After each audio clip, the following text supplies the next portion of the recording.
सभी channel subscribers को मेरा नमस्कार। सत्य और विजय का पर्व विजयोत्सव हमारे सम्मुख है। यह कार्तिक कृष्ण अमावस्या को मनाया जाता है। इस भाव से लोग दीपावली मनाते हैं कि राम का अयोध्या में राज्याभिषेक हुआ है और अयोध्या में घर घर दीप जलाए गए हैं कि हम यह अनुभव करें कि रावण विजय करके राम, सीता, लक्ष्मण, हनुमान, सुग्रीव, अंगद, विभीषण सबके साथ अयोध्या लौटे हैं। उनका विधिवत राज्याभिषेक हुआ है। इस खुशी में घर घर दीप जलाए जा रहे हैं। हम विजय की बात करते हैं, उसका अर्थ क्या है? क्या यह आधिपत्य है अथवा यह कोई अपने लिए किसी वैभव की प्राप्ति है?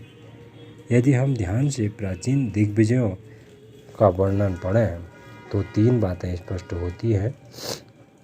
एक तो इन दिग्विजयों का उद्देश्य आधिपत्य स्थापित करना नहीं रहा है। कालिदास ने एक शब्द का प्रयोग किया, उत्खात प्रतिरोपण, यानी कि उखाड़ कर फिर से रोपना। यह उस क्षेत्र के हित में होता है जिसमें पुनः उसी क्षेत्र के सुयोग्य शासक को वहाँ का आधिपत्य सौंपा जाता है। दूसरी बात इस प्रकार की विजय यात्रा में निहित थी कि किसी सामान्य जन को सताए बिना उसकी खेती न नष्ट की जाए। युद्ध उस भूमि पर हो जो ऊसर हो और युद्ध में केवल सैनिक प्रभावित हो, साधारण जन न हो। तीसरी बात यह थी कि दिग्विजय का उद्देश्य उपनिवेश बनाना नहीं था, न अपनी रीति नीति आरोपित करना था। भारत के बाहर जिन देशों में भारत का विजय अभियान हुआ, उन देशों को भारत में मिलाया नहीं गया। उन देशों की अपनी संस्कृति समाप्त नहीं की गई, बल्कि उस संस्कृति को ऐसा पोषक सामग्री दी गई जो उस संस्कृति ने भारत की कला और साहित्य को अपनी प्रतिभा के ढाल पर कुछ सुंदर रूप में ही खड़ा किया। चक्रवर्ती होने का अर्थ यही था कि एक चक्र के अनेक अरे मिलकर गतिशील हों और एक दूसरे की सहायता करें, एक दूसरे के साथ सामंजस्य रखें। प्रश्न है कि केवल राम का ही विजय उत्सव क्यों इतना महत्वपूर्ण है? इसका समाधान यही है कि राम की विजय यात्रा में राम के सहायक बनकर वानर भालू जाति आई।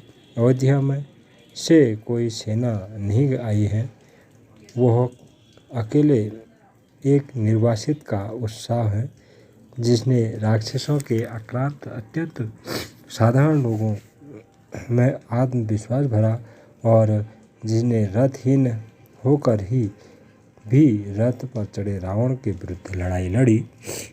हमारे लिए विजय यात्रा समाप्त नहीं होती, यह फिर भी शुरू होती है, क्योंकि भोग में अतृप्त भोग के लिए छीना झपटी, भय और आतंक से दूसरे को भयभीत करने का विराट अभियान, दूसरे की सुख सुविधाओं की अपेक्षा अहंकार, मद, दूसरों के सुख की ईर्ष्या, यह सभी जब तक है कम हो या अधिक, वीरत रघुवीर की विजय यात्रा के लिए निकलना ही पड़ेगा।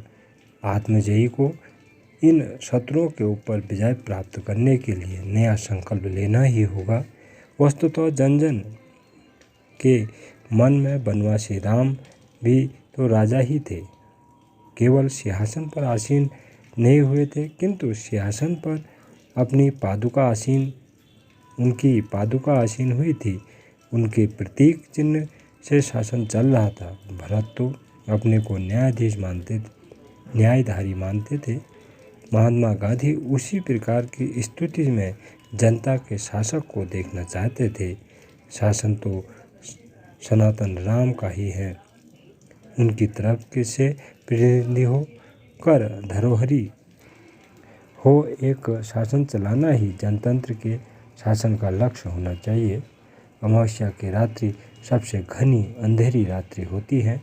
उस दिन पावस के 4 महीनों का सारा तम असंख्य कीट पतंग बनकर एक बार छोटे छोटे दीपों के प्रकाश से प्रत्येक व्यक्ति के भीतर से जगती हुई रोशनी से जूझना चाहता है और जूझते जूझते ही समाप्त हो जाना चाहता है। शायद दिवाली के ये दिए, विशेष रूप से मिट्टी के दिए और स्नेह के बल पर पाकर रोशनी देने वाले दिए, अपनी कांपती हुई लौ से स्मरण दिलाना चाहते हैं कि सच्चाई का कोई आवरण नहीं होता भी है तो वह टिकता नहीं, उसको दूर करने के लिए आह्वान होता रहता है।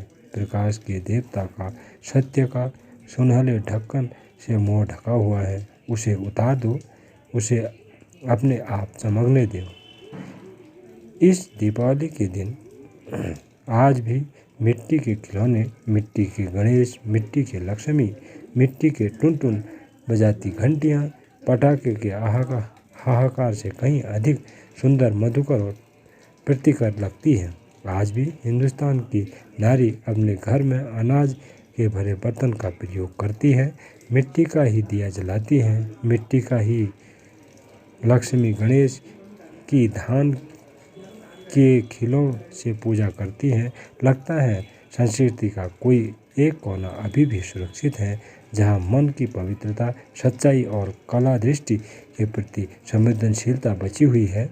विजयोत्सव की यही शुभ परिणति होनी चाहिए और इसी के साथ आपका दिन मंगलमय हो और विजयोत्सव का की बहुत बहुत बधाई। नमस्कार।